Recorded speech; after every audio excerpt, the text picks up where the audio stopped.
just a question. Can we bring these lights down a little bit? I find them pretty blinding. Thank you, if you can. Michael, thank you for being here. You're welcome. Anything you say. I have no idea what the questions are. So nice to be here with you. It's really a pleasure. And I heard today was amazing. We had great fun. We came up with 10 words. We're building a lexicon. We had an incredible group of people.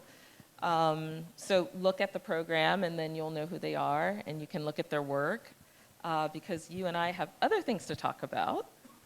I'm really glad you're here. One of the things that I was thinking about is that you started, and I started, in terms of my first museum experience in a college art museum.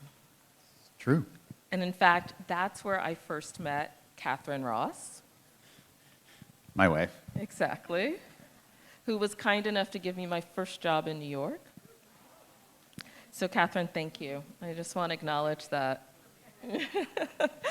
But there's something about, I think, beginning in a museum that is a college museum and the kind of like, I don't know, I would like to know how you would characterize it, but it's almost like the mini museum of everything in some ways, right?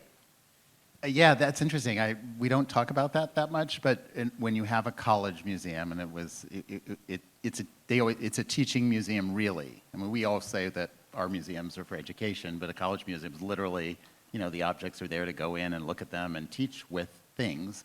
And so, of course, you're trying to get things from all over. So I guess, yeah, I started at an encyclopedic museum, but the thing that's maybe equally relevant is the college museum was right next to the art studios and the printmaking studio, because I was trying to be an artist. And so this back and forth between the art studio and, of course, the college museum, and the one I was at, was very interested in bringing artists. So artists were around all the time, and I was always working with artists. So in some sense, I guess I'm still doing the same damn thing after all those years. But it was that proximity, and I think the condensing into a small space of the world in some way, and objects from anywhere mattered, and commissioning artists, and it being very hands-on, that maybe does form a certain expectation of a museum that's harder to realize on the scale we're talking about, but is at the heart of the thinking. There's a question I want to ask, and I'll just ask it because it's sort of interrelated. And one is about, like, who were your mentors? Like, who influenced the way that you do what you do? And I have a feeling artists are a big part of that, but maybe not exclusively. But I'm really interested in knowing, like, who were your models for imagining who you could be in your career? Well, increasingly that includes you. Generous. You see how generous he is? No, and I mean that now. I'm going to mean that in the most serious way, because, like, if you're not open to, I mean, you've already taught me a lot in our conversations, as have some of the our curators and thinkers at LACMA, because we live in this close environment, and while I'm the director, not the curator, we live in this close environment of ideas, and I am constantly, I think, being mentored by those people and those around me, and I'm being serious that I've watched your work. I would say a lot of it's been artists, for sure. I always, and a few specific artists. I spent a lot of time working with artists like Robert Irwin or James Turrell, who in different ways, since their work dealt with the immaterial, with perception, with thinking, with feeling, and with ideas about how we receive information. So it wasn't about what they were expressing, but rather how we see. And so their work, if you look at it and read it correctly, is all about learning about that. I mean, obviously the person who was the director at the Williams College Museum of Art, Tom Krenz, was somebody who was, mentor, but also somebody who just let you do. He was really just gave me a lot of freedom, and that for a young person means a lot. So I was thinking about, like, Mass Mocha, where you, Mass Mocha. where you worked, DIA, now LACMA, Guggenheim in between. Guggenheim in between. Yeah, I forgot the Guggenheim. And in all of these instances, there have been projects that were kind of in some ways about reimagining, if not an existing institution, the creation of new ones. So I'm curious about, like, in your experience, what it was like to have to imagine anew in these different instances, which are really different kinds of institutions, what that was like. Well, I don't know, it's interesting. I guess the takeaway from that is this idea that you can imagine a new construction of something. And so Mass Mocha, people probably know, is a giant factory complex in northwestern Massachusetts. I was actually born there and then went to school there later. And so it was very involved in reimagining that as also economic redevelopment and connecting with a working class community and what was a museum's role in that community and how could you reimagine it. But it was like 700,000 square feet and it had rivers in it and it was like a city. And so there was this amazing imagination and we commissioned lots of architects, not just one, famous architects now, Denise Scott Brown and Robert Venturi and Frank Gehry and David Childs, to just help us think about it. So that idea that there's endless possibilities, and then we brought artists in, and they would just say what they thought should happen. So to be born into that kind of thinking was that, and it gave the, I don't know, the imagination that you can go to New York and it was like, yeah, all the artists at that time, the artists were in Soho. That's how old I am. And when I was at the Guggenheim, yeah, we're just going to take over a loft in downtown Soho, and we're going to have our offices there. We're going to make a new museum. And you just kind of have that kind of thinking then. And so I think that served me well to not see museums as static in any way. Because not only, because that's the thing, museums are malleable. Like, art's been around forever, right? Tens of thousands of years. People make art inside and outside museums. Museums aren't the be-all and end-all to art, ever. They never were, they never will be. But they're this device, and if you can think of them as endlessly malleable, I think that's a healthy attitude. So I guess I never thought of it any other way. And then what was it like to work with, like, institutions that had very specific legacies, right? Like the Guggenheim and the work that you did there, or DIA, which you then actually, in some ways, I would argue, completely reimagined with the founding of Beacon. It's like, how do you enter into those histories? And we're building towards LACMA, but I don't want to go there quite yet. It's okay. Not yet. I'm holding out. Well, so there are obviously institutions you might start from scratch, like Mass Mocha and a blank slate, but mostly, obviously those of us, and I know a lot of you here, are working with existing places. Some of them have private founders, public founders, and that's all part of the DNA. And I mean, we all know there's a balance between some kind of how do you use that DNA of whatever it is, and also how do you not be too beholden to it, because environments are always changing. So obviously the Guggenheim, that idea of the Museum of Non-Objective Art had been long gone. But there was something about it, actually, and we would often do exhibitions. We used the Frank Lloyd Wright we started to use the Frank Lloyd Wright building with artists instead of just putting their work inside.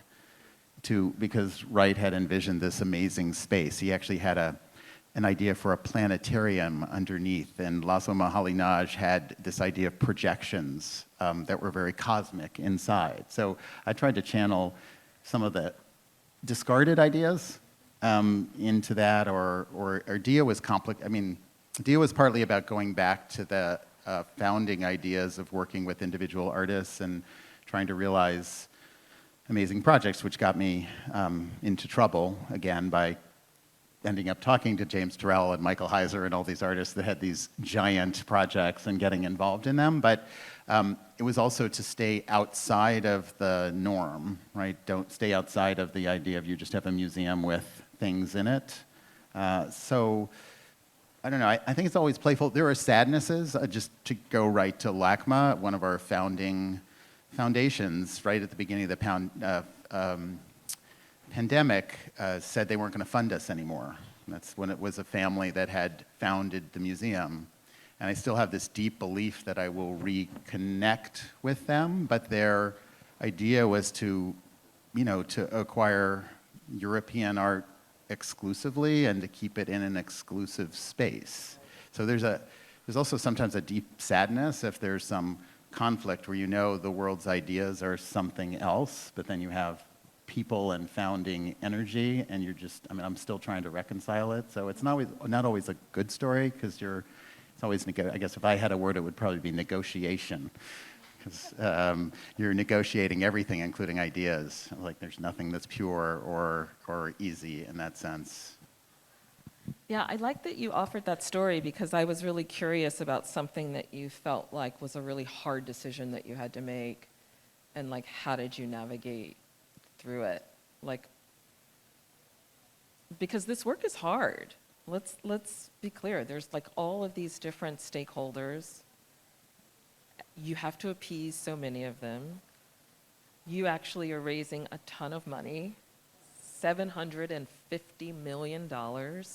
I mean, that's extraordinary. And you work with artists. And by the way, I mean, you sit with the artistic vision of this museum. It's like how you must be making very difficult decisions on a regular basis. What are one of the things that you really had to grapple with, and how did you do that? Well, I think, every institution is very different. DIA, as most people know if they've been to the, the idea of putting that museum on the Hudson River at a distance was possible for me because it was DIA, right? Like we didn't have to be in the middle of Manhattan on Fifth Avenue. That was part of our thinking, so we could indulge this other idea about putting the museum at a distance. I can tell you that was even controversial because the founder of DIA was quite upset with me that I didn't have enough space for each artist at DIA Beacon. For those of you who've been there, you can think, well, that's insane, but his view is he was very clear with that I was doing the wrong thing, and if I had that building, it broke into 3, and there should only be 3 artists. I was like, okay. So, it's hard because you're trying to respond to that and doing different things. In this case, obviously LACMA has been complicated because, I don't want to say it in a violent way, but a way of thinking about museums does need to be torn down. Like, it's just true that the edifice of what we've built in some of our institutions, but I don't think of it as it's like a refreshing. But now you're communicating that to a county of 10 million people, 5 county supervisors, 55 board members, 500 staff, and constituents who will literally come up to you on the plaza or on the street and tell you that thank you or you've ruined my museum. It's true.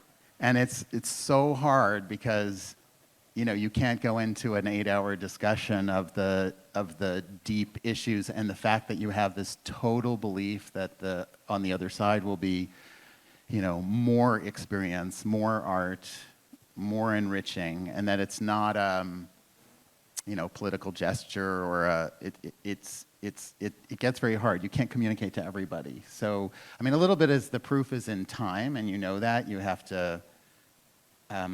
You have to be in time. Luckily we have there, I'm looking at Barbara Kruger, please to laugh, because she did this car for my retrospective exhibition. I asked her if she'd do this car, and she did. She'd never done a car before, but luckily there's also a nice tradition that we feel that the artist can be the Socratic gadfly and ask questions and provoke and poke holes in an institution. People aren't as willing to accept that from the CEO.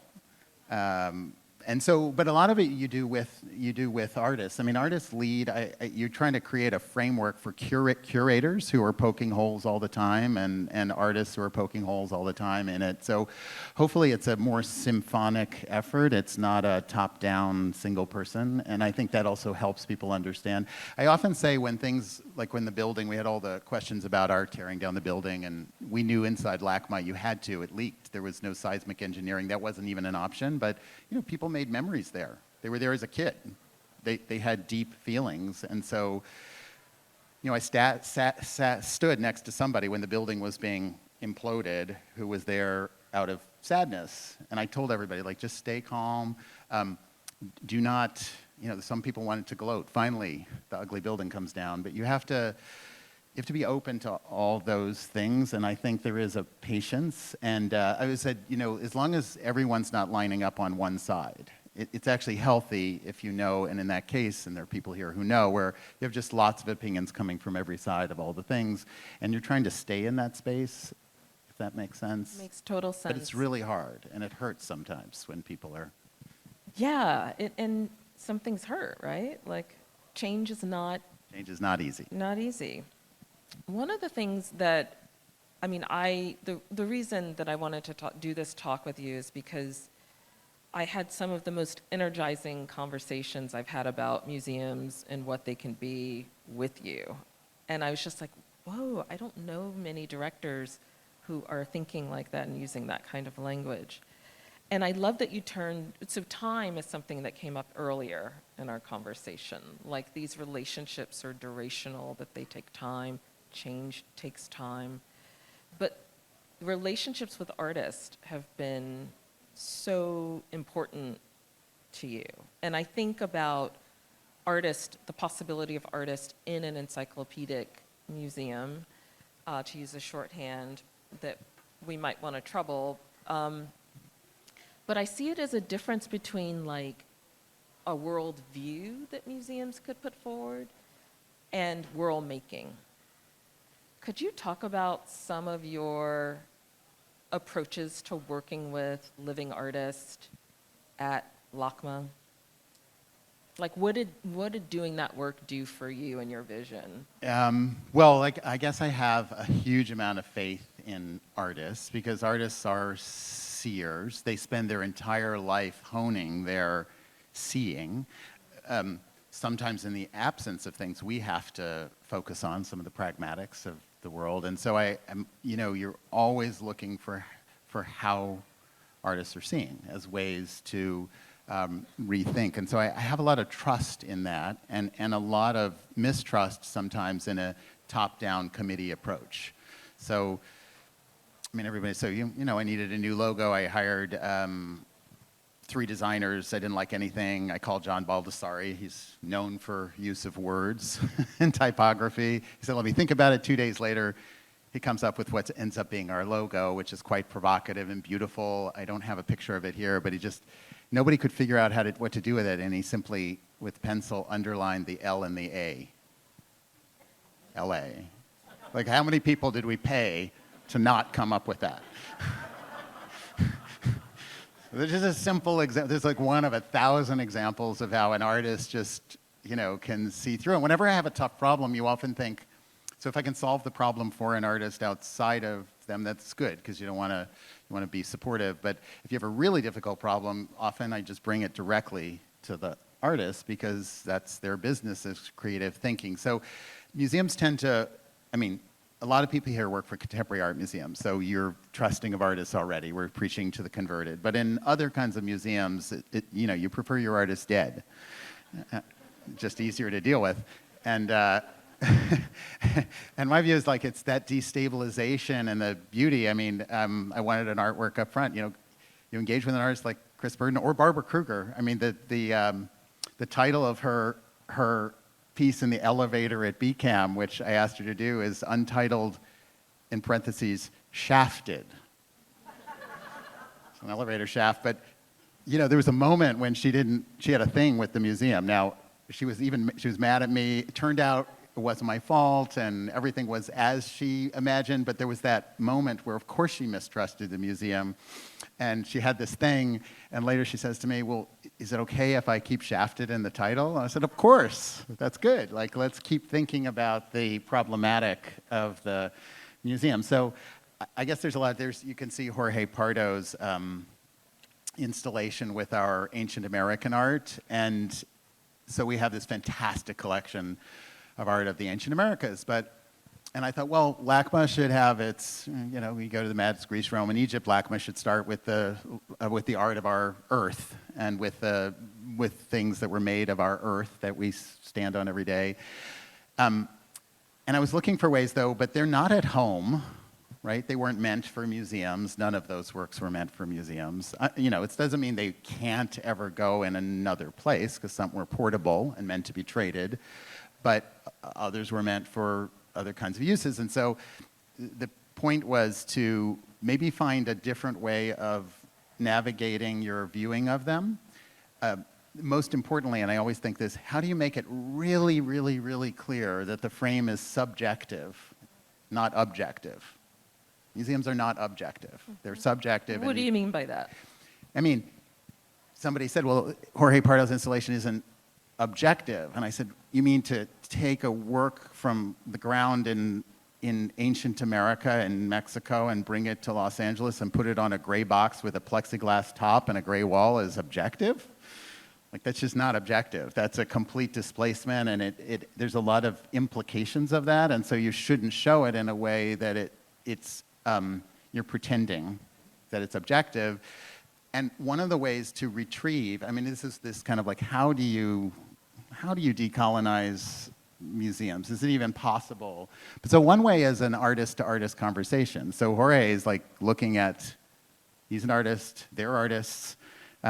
He's looking at it and having a discussion with the human being that made the thing, which maybe is not a perfect discussion, but it's an interesting one, and it's very authentic. And so you're always looking for new ways of recontextualizing in ways that are authentic, but differently authentic, if that makes sense. It's complicated. Sure, it's super complicated. It's interesting because I think you have a really hard job. Like, the Encyclopedic Museum is, I feel like, fundamentally being questioned in this period around For a long time, not like now, Yeah. right? But does it not feel more acute now? I don't know. Vote from the audience. Does it feel more acute now? Any no's?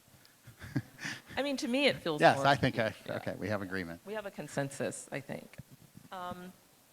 So how do you, and I guess I have a question around what might be the difference between building, expanding, reimagining, and museum like the one that you run in the context of a pressure around decolonization. And let me just say, you were using that language.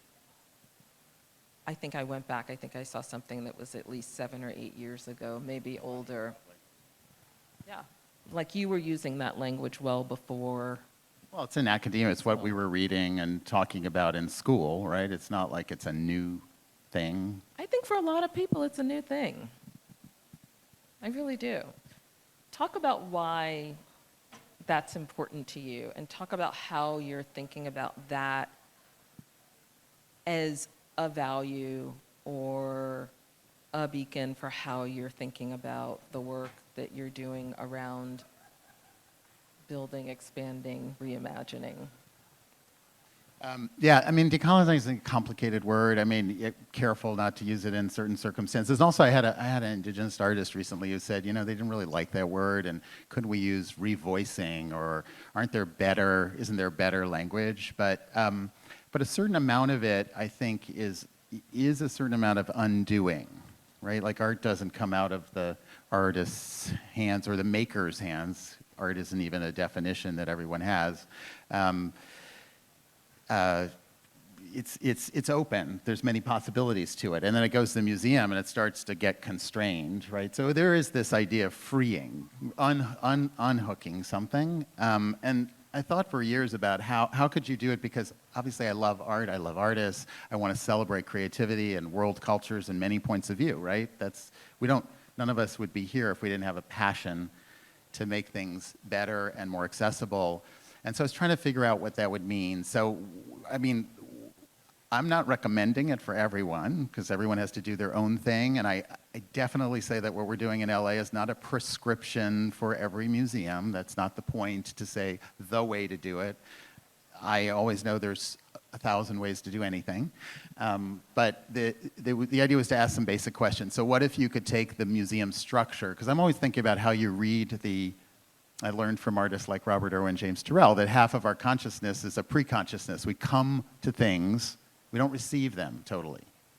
We project out all this, we receive some information, and it meets somewhere in the middle. Right? So what's behind our thinking, what we're projecting out, is as important as what we're receiving. And so I think a lot about how you set up the sequence of experience, as those artists taught me, to have different outcomes. Because there's certain, I mean, look at the okay, this is the LACMA, the oldest museum maybe in Europe, and museums like we call them, with its temple facade. And, you know, so it's a setup, right? You're going up a podium, you have the fake ancient architecture, there's a sacredness to it. I mean, you can read 1,000 things in there. This is the riff on it, right? This is Chris Burden. I'm going to take the street lamps and open them up and make them porous, but it's still like a temple. It's just a pop temple made from things off the street. So it's a totally different approach to it, and I think the formula, you know, you can see some pictures of the proposed LACMA building, but for me, Operation 1 is remove as much hierarchy of experience as you can. So no temple facades. If you can avoid a front, then you don't have a back. You know, if you can avoid an up, you don't have a down. And so trying to remove hierarchy, I mean, there's a little world is flat. Transparency, we use that word all the time. So if we can embed transparency into the metaphor and the actuality, so our new building is glass all around. So you always know you're in Los Angeles, not like it's a fake, I'm in ancient America or someplace else. I'm in Los Angeles, there's the traffic and there's the wind, and every time you go into the museum, it's a different weather, different day, different time of day, and so that sort of provisional nature, that it's always different, hopefully underlies the idea that history is also provisional and changing as we tell it, not as it happened necessarily. And then the key idea, which was the most anti-encyclopedic museums, is that it's always in motion, slow motion. Right? Mostly you say, I own a thing, so I can just put it on the wall or put it in a room, and it can stay there. And there's something wonderful about coming back to something. But if you really want to rethink, you have to see a thing. If we own this, or take care of it, I don't think we own it. One thing you can do is leave it somewhere and don't touch it. The other thing you can do is put it in lots of different contexts over time. So I'm just choosing the second option.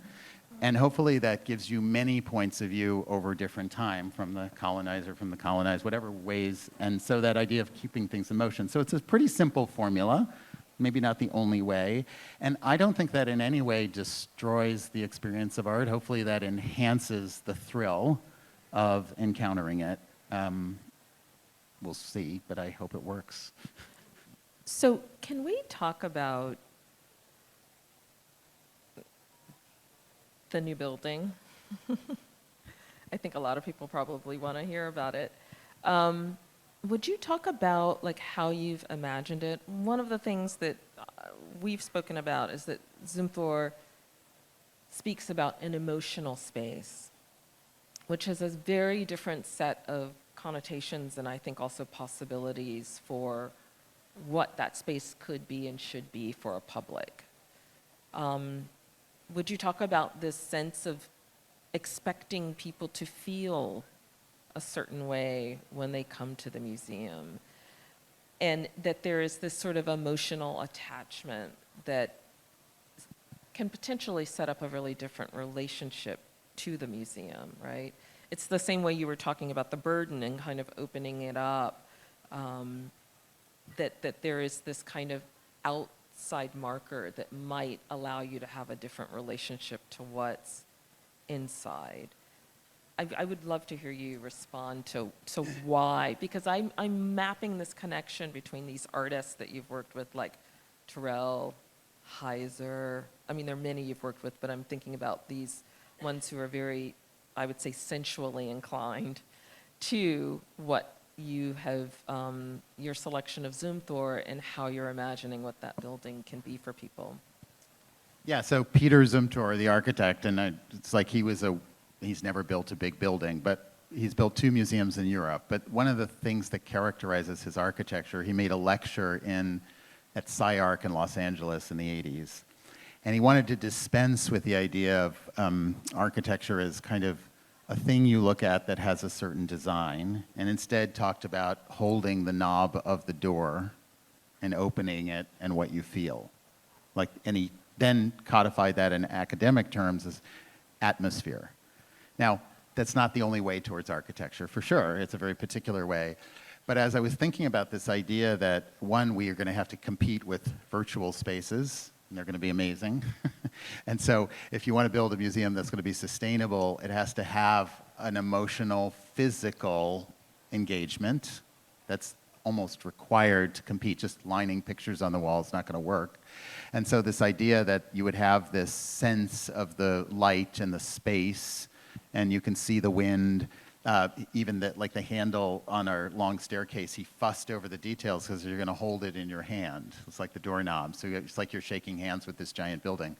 And so I felt that would put you having experienced his architecture, in a mood to be open and less didactic or dogmatic about expectations. If you go into a museum, one of the big expectations is chronology. We have this story all the time about time starts and then it goes like an arrow. That's a Cartesian notion of time. We know many cultures actually don't see time that way. They see it as circular. But yet the museum is so obsessed with this idea of chronology. So if you want to undo some of those expectations of chronology, and also, so time is a big one, and space, I think the emotional experience, more emotional learning, and we talk actually in academic circles and education, it's talked about a lot. Emotional learning sticks with you. So that was a little of the idea, the material. So his architecture is known as, you have material, it's all concrete, and then the light and shadow. He always talks about shadow plays across it. And I wondered whether the mutability of the changing shadows would also encourage one to think about the mutability of context and time. And so that was the idea behind it. I think it's probably going to work. And then all those other things we described. It's designed to rotate. It's designed to have windows. It's designed so it's the same everywhere. So if I want to put this object over there, it's just as easy to put it there as 900 feet away, so that you can rotate things. So it's also pragmatically designed for that program. One of the things we also have spoken about is your longstanding, my more recent love for the West Coast. And we talked about it in relationship to the difference between working on the West Coast and working on the East Coast. What is it that working on the West Coast allows you to do differently?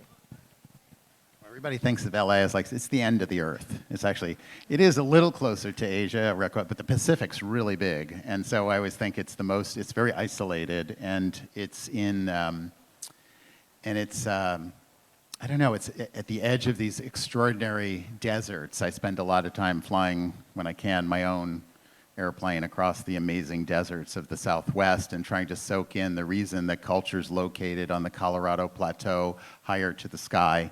And in these places that just feel completely different. I think there is, I know it's a cliche, but you don't get a sense that everything's already determined. And I think New York is wildly successful. The institutions are wildly successful. They usually Whitney raises lots of money. And I think there's a more provisional quality to the West Coast. It's not newer in ancient terms, but it's in terms of museums, it's definitely newer. So there's a openness, and so I guess that idea of it not being decided what the outcomes will be, whereas I think here you're playing with program, but the structure's set, is very freeing if you want to be experimental. And I emphasize that. It's an experiment. That's we all know we need some change. LA's a good place to propose some new ideas, and hopefully there's an openness to that. And there's also something about just a simple exercise. We were talking about worldviews and how you're in New York. And you just feel like you can touch London and Paris. There's so much back and forth. But I even just asked our curators and people to think of LA metaphorically. Just turn your shoulders to the Pacific, to Latin America and the Pacific. Just look the other way. Doesn't mean cancel Paris. But you can look at Paris through Asia, the Silk Road, come through Istanbul, and find your way to Paris. And that's one way to look at it, the way actually people look in Europe or the US at when they look the other way and think of, Shanghai that way. So I just feel like a place that had an easier time of seeing differently also. It's a place of migration, constant migration and churn too, so it still is. And so that's helpful to thinking about this more provisional place. And there you can see, look how spread out it is. That's actually the site of a park in South Los Angeles, a 120-acre park, where the next branch of LACMA is going to go. So if you want to also restructure museums, this idea that you're going to become 1 million square feet in a certain one location, I think that has to be questioned too in a place like Los Angeles that has 10 million people spread out over a huge land area. So who's to say a museum has to be in one location? So the proposal is that, the next wing, if you will, or the next LACMA, because who knows, that one might be bigger than the first LACMA, should be built in other places so that we also decenter the building itself, because then you can get back in the trick. Oh yeah, this is LA. This just shows you how new LA is. That's our location in 1922, Wilshire Boulevard. That's when the Met already had a giant building on Fifth Avenue by then. And then you'll see it in 1930, how fast it changed. Just to give you a sense of the explosive change. Now that's not all good change. But you can go to the Ed Ruscha show, which is the show that we're with LACMA MoMA, and one of the themes of the Ed Ruscha show is change, time. And rather than there's a famous work he did called Course of Empire that was shown at the Whitney recently, and Thomas Cole, American painter, 19th century, gave you the course of empire is primitive beginnings, innocence, towards high civilization and collapse. And Ruscha just gives us black and white picture of an industrial building with one label on it, color building, okay, the label's now in Japanese, but it's the same building, and this idea that maybe it's not about progress or the arc of some opinion about change, but maybe it's just change is a theme that comes through that show, I think. And he, as an observer, which he is as an artist. There's LA County Museum on Fire, which I finally got my picture with Ed Ruscha in front of LA County Museum on Fire. So how will you tell the story differently in terms of art history in this building? Well, we're not going to reveal the details yet. Well, we do have dozens of curators with many, many expertises, and rather than silo them into departmental structures, they have been charged as a group to come up with a different model for a worldview, an organizational structure. I gave some lead-ins, some possibilities. They countered with some ideas as a group during COVID. I'm not going to talk in detail about it yet because I think it'll cause too much speculation, but suffice it to say, it was also that this wasn't the permanent worldview. This was just come up with an organizational principle that isn't a Cartesian grid of time and space. And so they're doing that. And then it's more like chunking information. We talk about that in publications in thematic sections rather than, for me, chronology is the biggest evil because it causes a march of time and a storyline that is often not true, especially in global histories. Art history is more like crisscrossing lines and cul-de-sacs. It's not a force of a linear story, I don't think at all. And so they're trying to organize it so that your experience is that, of crisscrossing lines and connections and cul-de-sacs of deep engagement.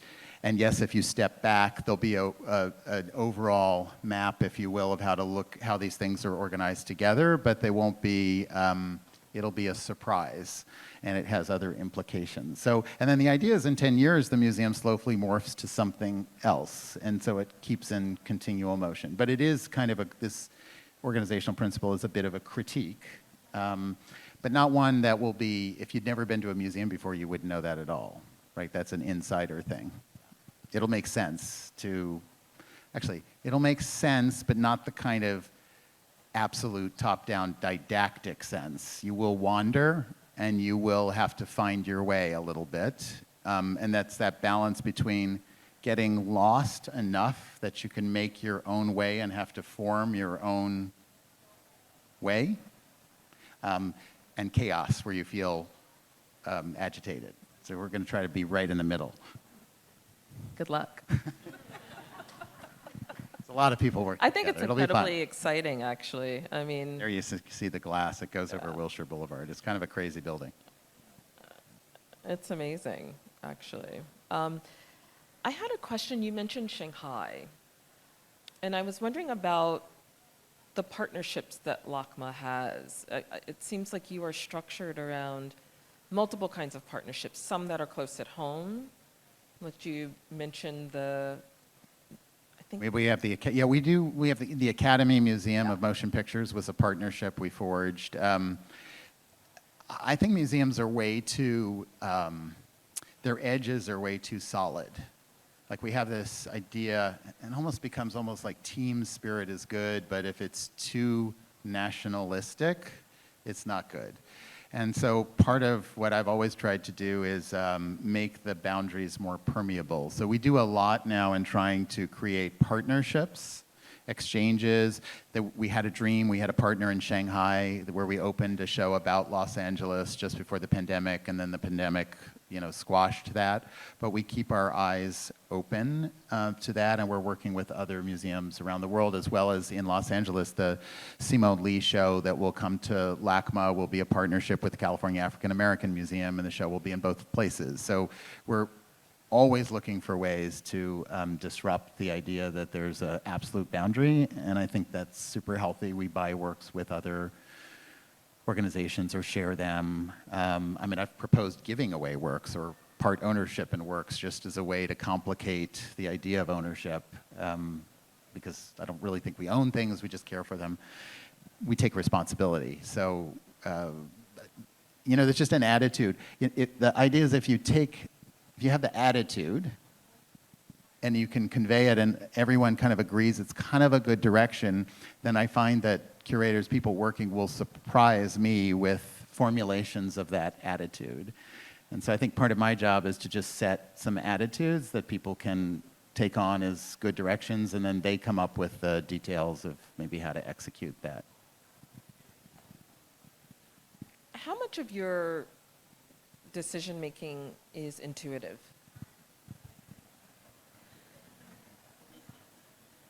How much is any of our decision-making intuitive? We can go into philosophy of mind and whether we're actually in control of our decisions or not, or we're just watching them being made.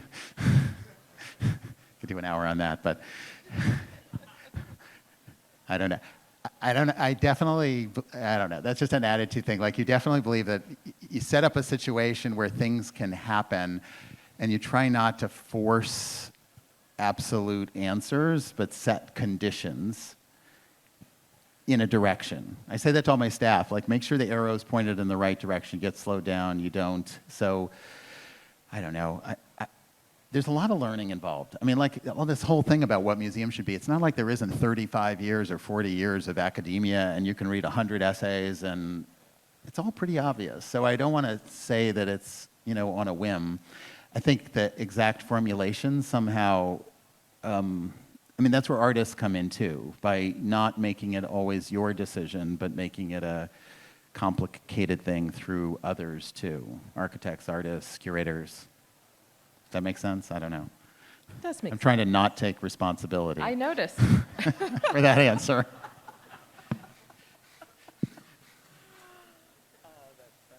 Okay. I wonder, I think we're probably getting close to time. I wonder if there are questions from the audience.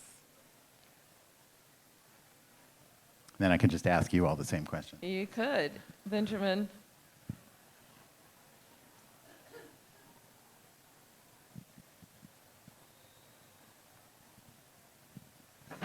Hi.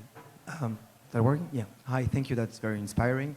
I was wondering, you talked a lot about how you managed to somehow develop different experiences, this insatisfaction with some kind of models, and how the need to kind of talk to artists, to shift, et cetera, et cetera. But also some of the experience you're describing reminds me of other experience that somehow connect what you're doing, like for instance, the sharing of collection, the Internationale, Reina Sofia, Van Aben are doing things in that sense, or this non-chronological museum, I wouldn't talk about that, but like the Museum of Art of São Paulo, the mass piece, somehow with Lina Bobarge's display, the Louvre in Lens is trying to do something around that. Yes. I'm curious, and you also talked about the museum as being an experience that's not so long, right? Maybe 100 years, the modern, at least the modern art museum, not even. So I was wondering if you could talk more about what are the things that you've seen around and fascinate you, excite you, other experiences, and it can be also not a museum, it can be Not museums. Yeah, it can be both museums or whatever, a bakery if you want. Bakery. Yeah, I mean, what things that you look at which somehow can influence, inspire, fascinate you, or experience you want to replicate, whatever? Thank you. Well, yes. I mean, there's too many. I mean, we were talking about just being in the West and in the Southwest and thinking about, how much culture has been there for so long and how land has been there for so long. And when we're thinking about future sustainability and we can think about ways that others have cared for land, again, there's something about, I do believe, about the Southwest that's a magical place, both in the landscapes and the peoples over many times who have cared for those landscapes and made culture, but also urban experience. The museum's glass, so if, like, for example, the typology of buildings, museums, libraries, and banks in the early part of the century all took the same Greco-Roman temple facade trope for obvious reasons. So you'd think they'd been there forever and that they were stable and unchanging. That's the big message. Museums and libraries are usually nonprofits, and so they're stuck living in their house. Banks, not that I'm for banks, I mean, banks entirely abandoned their temple facades for glass, open, friendly. Just go look in Manhattan. Like, you walk into any bank and it's glass, you have to see inside, because in order to gain the trust of customers, you want it to be transparent. And yet our museums still have their stone walls. So there's like a thing there that you look at and you say, oh yeah, right, because what means trust at one time, from on high, stable, been there forever, is not trust today, when you know what's been done with that power, and if you want to communicate, like in a marketing way, to your audience, and you want customers, you have to have a transparent interface. And so I'm thinking, big message museums. Make your interface transparent, and you can do that. So, I mean, you go to outdoor shopping malls. I remember when I came to LACMA, and it does get cold in Los Angeles. For those of you who've been there can be cold days, and so they wanted an open space with a lobby for parties, and it was going to be inside. I was like, who wants inside? It's Los Angeles. I know it gets cold, and they said, well, people need to be warm. I said, well, you can go over to the Grove, the shopping mall that's 2 blocks away. They have 11 million people, and they're not inside. So it was a justification to say they can survive, and if we can create an outdoor environment then, and I can put art outdoors. This is Robert Irwin's Palm Garden, and okay, it rains, it's cold some days, but there's a messaging of the openness and the accessibility that you can walk your dog to the ticket desk. If you have to open a door, hold the handle, that's a decision. And if you want people who've never been to museums to encounter art, docents, before they ever open a door, then being an indoor-outdoor museum helps. So I don't know if that helps, but there's everything from like sacred spaces in the high desert to shopping malls. I think there's information everywhere.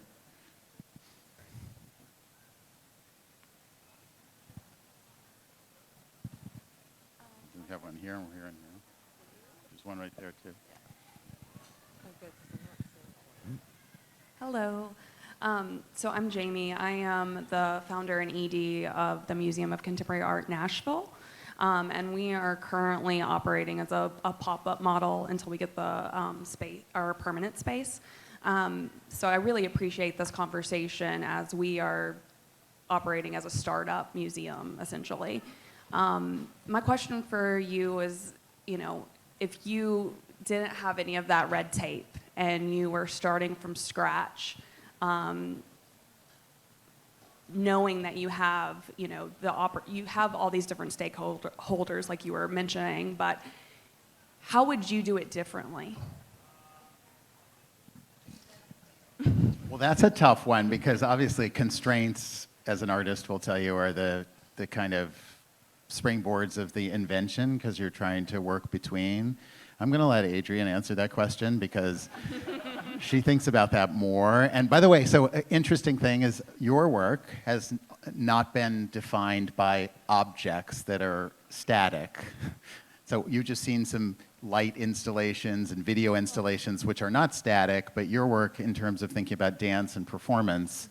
And so, and let's be honest, there's not a value judgment or difference between the static framed object and the dance performance, and yet our museums, which we, you know, art is all those things, are not designed for that. So you probably have a lot of ideas. I've already made my proposals, and you can see in those taking over factories, lifting buildings over Wilshire Boulevard. I think I should probably. Well, there's something, I don't know, I think there's something interesting. At one of our conversations, we both were like talking about the trauma of Michael Fried and the theatricality of the object, and what happens when you arrive to the museum from a background like mine, where theatricality is expected. It's inherent. Spectacle is always a possibility. It doesn't have to be spectacle, but it exists as a possibility. Or the fact that I would say that museums, and this might be a little tough, but no matter how amazing the objects or the performances are, or the videos, or whatever, we don't have the right to bore people. I feel like fundamentally that is what my work is about. And so that means maybe there are no white walls, or there are fewer, or maybe there is a kind of mottliness that happens in a gallery context where there is no divide between things. I mean, that's what we spent a huge part of the morning talking about, and that all those things can sit together. Yeah. No, it's true. Like, that's a hard question because if everybody said, what's the best kind of museum? Like, there is no best. The idea, even our museum inside is built consciously by design to have a building where there's skylights and no fixed walls. So if you want to create a theater or a black box or whatever, and then the new building's made with concrete walls that you can't fix, which environmentally is actually, I know there's a little issue with concrete, but if it lasts for 100 years, you're not tearing down walls and building and creating waste. So the thing is, there is no one path, and I think that's kind of the exciting thing about our ecosystem as cultural institutions, and this is what I keep saying. I'm not saying I have no dislike of, there are all kinds of museums, and it's not to say ours is the way, but I do think we have the responsibility to be creative and not just copy, because again, museums are museums are just a frame, they're still in formation, and they are only a segment of art. I mean, part of the reasons I always liked working with, I mean, you can see a big picture of mile and a half long sculpture by Michael Heiser, but in the same way, dancers, performance artists, and sculptors were getting outside the boundary of the museum in the 1960s and 70s because there was a big consciousness that institutions in general needed a revision. But it's very inspiring. So you get outside of that, and then it causes you to think differently when you're reforming something that's back in the city space, if that makes sense. So there is no one, there's just multiplicity of possibilities. And we need more. We need more creativity. We need more different formulations, I would argue. There are parts of the things that we take as a given related to museums that I think are flawed. This is my perspective, which came up earlier, but I talked about the hours. It's like museum hours. Yeah, museum hours. Like, who do we expect, if we're talking about seriously changing audiences, who do we expect can come to the museum at 11 o'clock in the morning on a Wednesday? And if we know that our free hours at the Whitney, it's Friday from 6 to 10, and we know that we have a completely different audience that night, why can't we think about completely refashioning We do need to reform. I mean, there's the famous history of the Met when it wasn't open on Sundays, and the idea is then, the riffraff weren't coming. But if you work during the day, you can only go to a museum at night or on the weekends, and so you have to privilege that. And certainly there's issues about school hours. And I think the thing is to just question everything. Like, that's part of it, is just to question everything. There's so many things we do every day that are just assumptions that we carry forward, and I think that's the most important thing. I know you can't take it to the point of chaos, which sometimes I do, but that idea of questioning everything that you take for granted, and there's no reason not to try. We tried longer hours for a while, and it was a financial disaster because I wasn't willing to open sections of the museum longer, because then the message was, this is better than that. And so until we had the audience to do it all, but now we're planning to build the audience to extend our hours. And I think all museums are thinking that way, but there's so many of these assumptions that we have to open up. The good thing is that I think there's a willingness to do that now. I mean, you're all here. I don't know what your talks were today. I'm sure they were amazing, but I think there's a generation of thinkers, curators, artists who are very willing to open that up. And as the world opens up, like, we do live in a more globalized, accessible society, you have access to lots of different outcomes and formulations, and you should be attentive to all the different ways of thinking. I think that's a great place to close. Michael, thank you. Question everything. Thank you. Thank you. Thank you, Adrienne. Thank you for helping me do that. Thank you. Now we have a special something. What? I don't know. But Ralph Lemon, I'm going to hand it over to you to close the day, and thank you.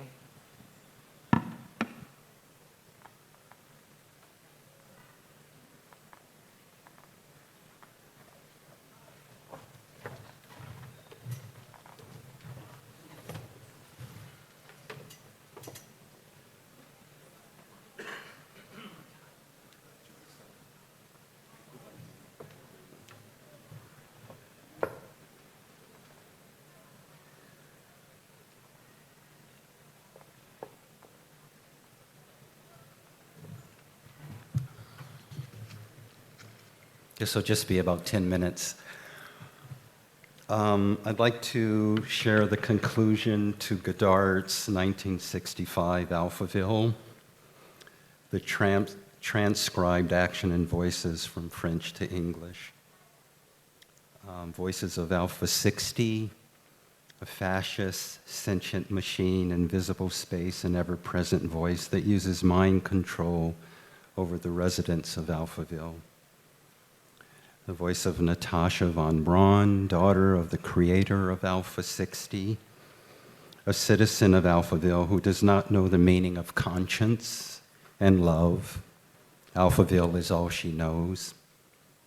And Secret Agent 003 Lemmy Caution from a place called the Outlands, whose mission is to destroy Alphaville and its dictatorial machine mind, Alpha 60. By the end of the film, he has fallen in love with Natasha and helps her escape. Mike, the video. In this short excerpt, Natasha and Caution's parts are reenacted out of sequence by Walter and Edna Carter from Little Yazoo, Mississippi, the voice of Alpha 60. The present is terrifying because it is irreversible and because it is made of iron. Time is the substance of which I am made. Time is a river which carries me along, but I am time. It's a tiger tearing me apart, but I am the tiger. The voice of Caution. Look at her and me. There's your answer. We're happiness and we're heading towards it. Alpha 60. It is our misfortune that the world is reality, and it is my misfortune that I am myself, Alpha 60. Caution. Natasha, quick, think of the word love. The escape. Not all the inhabitants died, but all were stricken. Those not asphyxiated by the absence of light circled crazily like ants. It was 23:15 Oceanic time when Natasha and I left Alphaville by the peripheral roads, a night drive across intersidereal space, and we'd be home. Don't look back.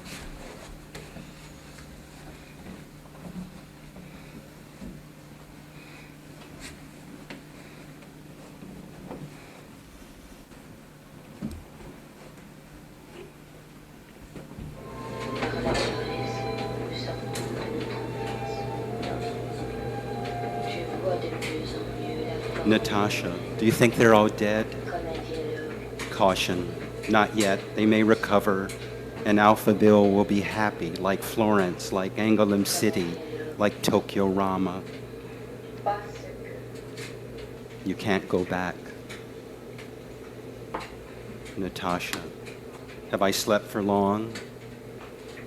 No, the space of an instant. Where are we? In the outlands? Not yet.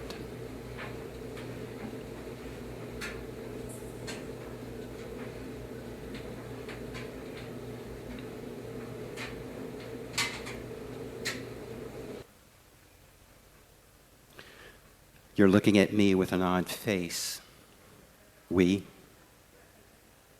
You're waiting for me to say something. We? I don't know what to say. They're words I don't know. I wasn't taught them. Help me. Impossible, princess. You must get there yourself. Then you'll be saved. If you don't, you're as lost as the dead of Alphaville. Alphaville ends with Natasha speaking these final words, words she had never spoken before. I, you, love, je vous aime.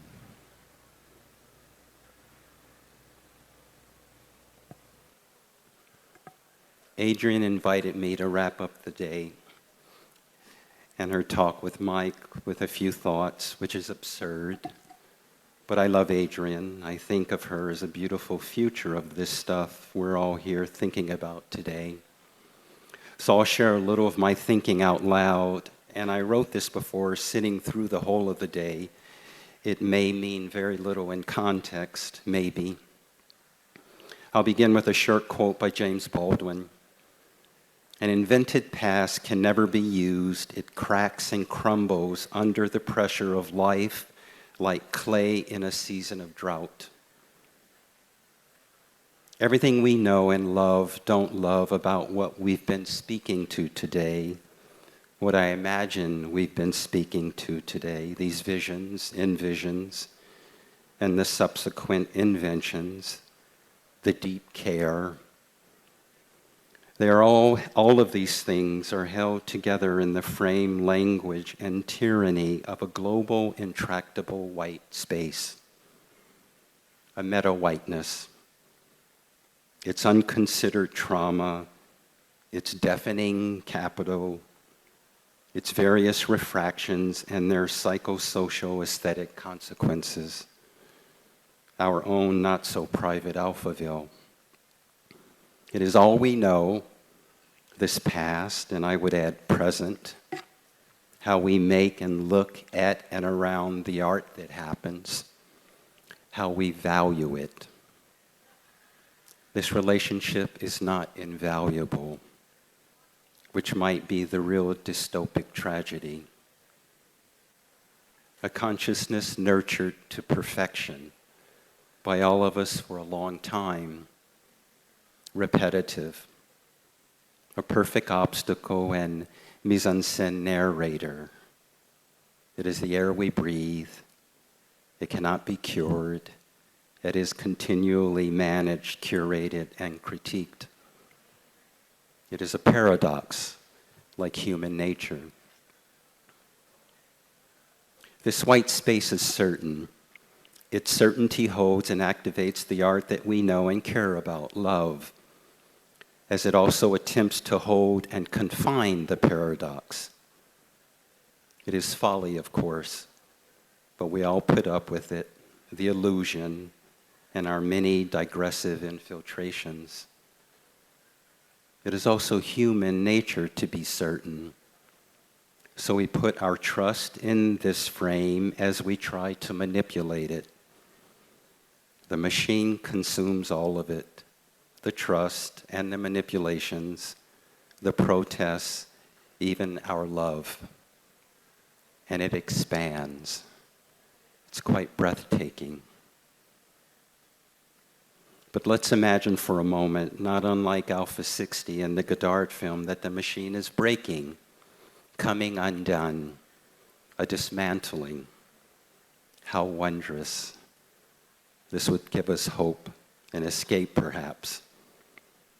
But this system seemingly coming undone would have very little to do with what we think is right, not due to any mindful corrective on our part, even our thinking, how diverse we need to become.